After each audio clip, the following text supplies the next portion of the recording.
Criminal की तरह वो मुझे दिख रहा था, जैसे क्रिमिनल टाइप हो, लेकिन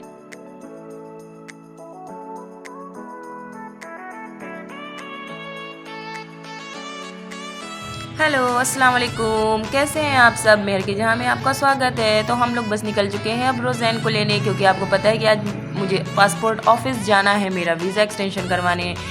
तो मैंने सुबह रोज़ैन को स्कूल भेज दिया था, पर पता चला कि आज तो कराची में हड़ताल है, और लेकिन सिर्फ रोज़ैन का ही स्कूल खुला हुआ था। तो हमने सोचा कि चलो फिर रोज़ैन को ले लेते हैं। बस मैं रोज़ैन के स्कूल पहुंच चुकी हूँ, मैं रिसेप्शन पे जा रही हूँ। गेट पे मैंने पास दे दिया था, अब यहाँ जाके मुझे फिर पास दिलवाना पड़ेगा, फिर बच्चा लेके वो लोग आएंगे। तो बस मैं मिस आयशा के पास पहुँच गई और मैंने उनसे बातें की और दे दिया है पास। मैंने रोज़ैन का वेट कर रही थी मैं बैठ के। तो वेटिंग रूम में बहुत सारे पेरेंट्स भी थे, और उसके बाद भी आ ही रहे थे। वो लोग बोल रहे थे क्लास में सिर्फ 2 ही 3 बच्चे हैं, हमारे बच्चों को छुट्टी दे दें। तो बस सब लोग उन्हीं का वेट कर रहे थे, सारे पेरेंट्स। टीचर ने पंगा डाला हुआ है कि सारे पेरेंट्स अपने बच्चों को लेने आए हुए हैं। वो गुस्सा कर रही है, कह रही है कि बच्चों ने क्लास से फ़ोन किया है हमें कि 3-4 बच्चे आए हुए हैं, हम क्या करें बैठ के यहाँ पे। तो हमने रोज़ैन को ले लिया और बस मैं निकल रही हूँ। निकलते निकलते मैं दिखाती हूँ आपको रोज़ैन के स्कूल का बैक पे भी व्यू। वैसे तो मैंने अभी तक आपको रोज़ैन का पूरा स्कूल दिखाया नहीं है, फिर भी हम निकल रहे थे तो मैंने सोचा आपको ग्राउंड भी दिखा दूँ। इस तरह से बहुत दूरी पर भी इनका स्पोर्ट ग्राउंड है, जहाँ तक आपकी नज़र जा रही है वहाँ तक स्पोर्ट ग्राउंड है, और उसके बाद बाहर उस साइड पे भी पोर्शन है। दे दिया पास आपको। अल्लाह हाफिज़।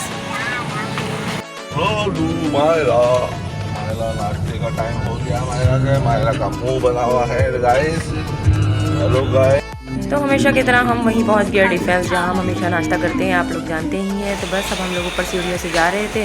मायरा इतना स्लो चलती है और इसका हाथ पकड़ के लेके मुझे चलना पड़ता है, और जान के ये स्लो चलती है जबकि चल लेती है, स्लो चढ़ रही है। पर इसको तंग करने की आदत हो गई है। रोज़ैन गेट खोल के खड़े थे हमारे इंतज़ार में। तो हम लोग पहुँच गए ऊपर। रोज़ैन ने कोट नहीं पहना था, बच्चों के लिए हल्की फुल्की सुबह के वक्त ही सर बहुत खुश हो रही है। और रोज़ैन खुश हो रही है कि नहीं स्कूल से छुट्टी लेके? स्कूल से छुट्टी लेके खुशी हो रही है। ये मायरा तो आ चुका है हमारा स्पेशल नाश्ता, पूरी, छोले, अचार, दही और हलवा, जो यहाँ का स्पेशल है। अच्छा जी, अब हम लोग सदर के रास्ते में आ गए हैं, बिल्कुल सेम उसी तरह से जैसे दिल्ली में सदर मार्केट है वहाँ भी है। और ये 1947 से पहले की इमारत खड़ी हुई है यहाँ पे, जो जब हमारा दोनों मुल्क एक था, इंडिया पाकिस्तान, तब की इमारतें हैं। यहाँ सदर में बहुत सी ऐसी इमारतें हैं जो उस वक्त की हैं और अभी तक मजबूती से खड़ी हैं। और यहाँ के स्पेशल एक चुल्लू कबाब से आपको मिलवाते हैं, जो चुल्लू कबाब नेम ऐसा है कि हमेशा आपको ध्यान में रहेगा, जो कि मेरे भी ध्यान में रहता है। बस हम लोग पासपोर्ट के लिए अब निकल चुके थे, तो हम रास्ते में फिर थोड़ी दूर पे रह गया है पासपोर्ट ऑफिस। तो मैंने सोचा कि मैं रास्ते में आपको उन बिल्डिंगों से मिलवाती हूँ जो बेचारी डिवाइडेशन के बाद अलग हुई हैं। पहले भारत पाकिस्तान एक में ही रहती थी, तो ये भी कुछ इमारतें ऐसी हैं। अच्छा, ऊपर की इमारत खंडहर हो गई है और नीचे ना दुकानें मजबूती से वैसे ही चल रही हैं। आज पूरे सदर में सन्नाटा है, क्योंकि कराची में हड़ताल चल रही है सोशल उस पर कि महंगाई इतनी बढ़ गई है। पूरा कराची बंद था, सिर्फ ऑफिसेज खुले थे और कुछ भी नहीं खुला हुआ था। यहाँ तक कि रेस्टोरेंट भी सारे बंद थे। ये एक नाश्ते वाला इन लोगों ने परमिट होगा या कुछ तो खोला था, वरना सब कुछ बंद था। और ये इमारत भी ये सब पुरानी इमारतें हैं जो लगभग 75 साल पुरानी हो चुकी हैं। उससे भी पहले जब अंग्रेज़ों ने बनवाई होंगी तब की इमारतें। एक सामने वो दिख रही है, वो भी इमारत ऐसी है, पूरी लखौरी ईंटों की बनी हुई, जैसे लखौरी ईंट हमारी तरफ पाए जाते हैं इंडिया की तरफ ना, वरना यहाँ तो ब्लॉक के घर बनते हैं, ईंटों के या लखौरी ईंट के नहीं बनते हैं। और लखौरी ईंट तो खैर बहुत पुरानी बात थी, अब तो ईंटों के घर बनते हैं इंडिया में भी, लेकिन कराची में ब्लॉक यूज़ होता है घर बनाने के लिए। तो बस हम लोग पहुँच चुके पासपोर्ट ऑफिस। हमने अपने पेपर यहाँ से कवर करवाए, सारे सही किए और हम जा रहे हैं अब पासपोर्ट ऑफिस के अंदर। यहाँ पे मुझे गार्ड ने कह दिया था मैम प्लीज़ कैमरा अलाउड नहीं है, तो मैंने कैमरा ऑफ कर दिया था, इसलिए मैं आपको एक्सटेंशन जहाँ पे होता है वहाँ दिखा नहीं पाई। बस हम अंदर आ गए नादरा के पास ऑफिस में, क्योंकि रोज़ैन के कुछ पेपर्स गड़बड़ हो गए थे। हमारे पास मायरा के तो सही थे, मायरा का पासपोर्ट अप्लाई हो गया, बट रोज़ैन का रुक गया था। मुझे तंग कर लिए, वो गंदी बच्ची है, क्यों तंग करी हो, सब रख दो डॉक्यूमेंट्स। यहाँ आके हम लोग को बड़ी प्रॉब्लम हो गई, क्योंकि मायरा रोज़ैन के जो डॉक्यूमेंट्स बने थे तो वो जो है क्या कहते हैं, एक में पासपोर्ट में मेरा नाम मेहर फसी है और यहाँ मेहर फातमा है मेरा पासपोर्ट में नाम। बस जाके 4 बज गए और अब हम घर के लिए निकल चुके रवाना, और दिल कर रहा है बस कैसे घर पहुंच जाए। लेकिन फंसी ने हमारे सर पे 3 काम और फंसा दिए हैं। इनका बहुत टाइम वेस्ट हो गया था, तो इनके बंदे थोड़ी थोड़ी दूर पे कहीं कहीं पे इन्हें मिलने थे, जहाँ 15-15 मिनट और लग गया। और आपको पता है निकलने के बाद अगर और वेट करना पड़ जाए तो वो अजाब ही बन जाता है। तो बस अब रास्ते से हम लोग जा रहे थे और यही बातें हो रही थी। रोज़ैन बोल रहा था, रो रहा था, कह रहा था मैं अब सीधे घर जाऊंगा क्योंकि बच्चा थका हुआ था।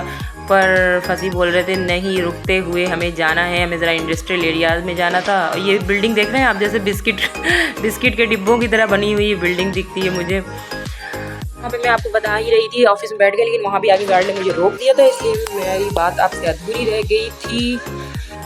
तो हम लोगों को देर इसलिए हो गई क्योंकि मेरा नाम पासपोर्ट में मेहर फातिमा है और इन लोगों के बे फॉर्म में नेम चढ़ गया मेहर फसी, तो इस वजह से ना रिजेक्ट कर दिया गया। फिर हमने बे फॉर्म करेक्ट करवाया, उसे डाला। मायरा का तो पासपोर्ट अप्लाई हो गया, लेकिन रोज़ैन का नहीं हो पाया। अब रोज़ैन का बाद में होगा, इसीलिए हमें बहुत देर हो गई। मेरे दाना निकला है, गर्मी में दाने बहुत आ जाते हैं चेहरे पे। टाइम लग गया, इतना तो सोचा भी नहीं था, सर दर्द हो गया एकदम। फालतू का चिटिम्बा कर रहे हैं, फालतू सिस्टम। नहीं नहीं वो फट जाएगा, ऐसे बॉडी बना सकता। हाँ वो ये था कि रोज़ैन का जो है पासपोर्ट पुराना अटैच कर देगा। तो रोज़ैन का पहले ही पासपोर्ट क्यों बनाया फिर? पापा आपको यकीन है कुछ? आप हल मेरा शीशा बंद करते पूरा टाइम खार हो गया यार। चलो कोई बात नहीं, इतना तो लगता ही है, एक दिन का ही प्रोसेस लगता है। पासपोर्ट की लाइन में खड़े हैं। किसकी लाइन में खड़े थे? पासपोर्ट की लाइन में हम लोग। पासपोर्ट में इतना टाइम लगता था ये ऑटो मोशन। हाँ, पिछली बार ऐसे ही हुआ था ना। तो खुद फाड़ के दे दिया ना। हाँ, चला आप जाओ, मैं वापस ला दे दूंगा। इतना ही बेचारे कर दे रहे हैं, बहुत बड़ी बात है। मखरूब भी बहुत होता है, हर टाइम 2-3 बैठे हुए होते हैं। मायरा एसी चल रहा है ना, बंद करो जल्दी। तो बस सारे काम घर पे आकर मैंने ख़त्म कर लिए थे। बस अब जा रही थी, मैं बच्चों से कह रही थी चलो उठते हैं, बस सौदा लेके आते हैं, क्योंकि फसी की तबीयत काफ़ी ख़राब हो गई थी रात में, तो वो तो अपने काम पे चले गए, बस मैं सौदा लेने जा रही। तो आज पूरे थके हुए दिन के बाद मुझे इस टाइम वक्त मिला है, जब बच्चों को मैंने सुला दिया। अभी 11:30 हो रहे हैं, बच्चे सो गए, सारा काम मेरा फिनिश हो गया। सब काम मुझे खुद ही आज भी करना पड़ा, इतना थकने के बावजूद भी, क्योंकि हमीदा बाजी तो आई होंगी, तो उन्होंने बेल दी होगी, मैं थी नहीं घर पे, तो वो चली गई होंगी। तो फिर मैं आई हूँ, मैंने तो मगरिब के बाद तक मैंने काम सिर्फ ये घर की सफाई और बर्तन वर्तन किए थे, क्योंकि बहुत लंबा हम लोगों को पासपोर्ट ऑफिस में टाइम लग गया। रोज़ैन का हमें पूरा बर्थ सर्टिफिकेट और क्या कहते हैं बे फॉर्म सब बचपन से अब तक का चेंज करवाना पड़ा, क्योंकि रोज़ैन का जो हमने पासपोर्ट बनवाया था उसके बर्थ सर्टिफिकेट में मेरा नाम था मेहर फसी डाल दिया था, लेकिन बना दिया था पता नहीं कैसे उन्होंने। और मायरा में करेक्ट है, मेहर फातिमा पड़ा हुआ है, क्योंकि मेरे पासपोर्ट में भी मेहर फातिमा ही पड़ा हुआ है।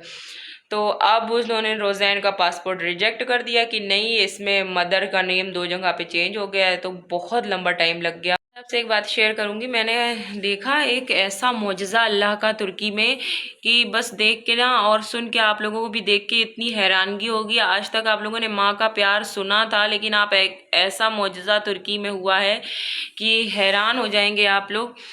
कि उसमें बताया कि जो सोल्जर्स थे, जो रेस्क्यू वाले थे, जहाँ से वो लोग बच्चों को निकाल रहे थे और लोगों को निकाल रहे थे मलबे में से, उन्होंने बताया कि एक औरत की चीखने की आवाज़ आ रही थी।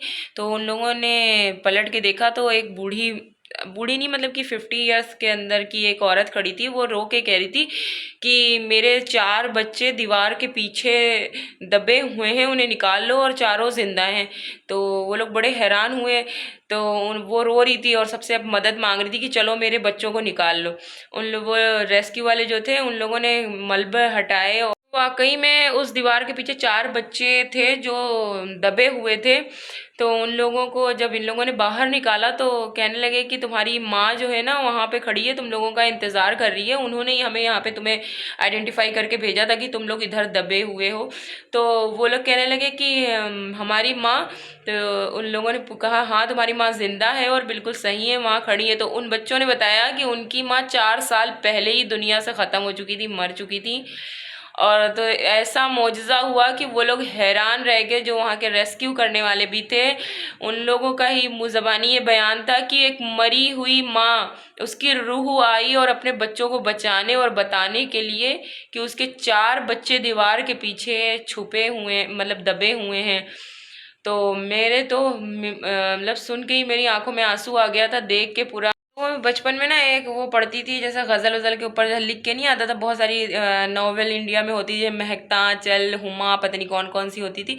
तो कभी मैंने तो हमेशा कभी इन नॉवेल में तो मेरा दिल कभी लगा ही नहीं, मैं नहीं पढ़ती इन सब चीज़ों को, क्योंकि मैं तो देखती हूँ इतने पेजेस होते हैं उनमें, मैं तो पेज देख के हैरान हो जाती थी कि इतनी मोटी मोटी डाइजेस्ट क्या बोलते हैं उसको, वो कौन पढ़ता है नॉवेल। मुझे कभी इंटरेस्ट नहीं हुआ ये नॉवेल। आर्टिकल में पढ़ लेती थी छोटे छोटे, तो उसमें ही लिखा हुआ था कि माँ एक ऐसा कुआं होता है जो मतलब सूख भी जाए तो उसमें नमी बरकरार होती है।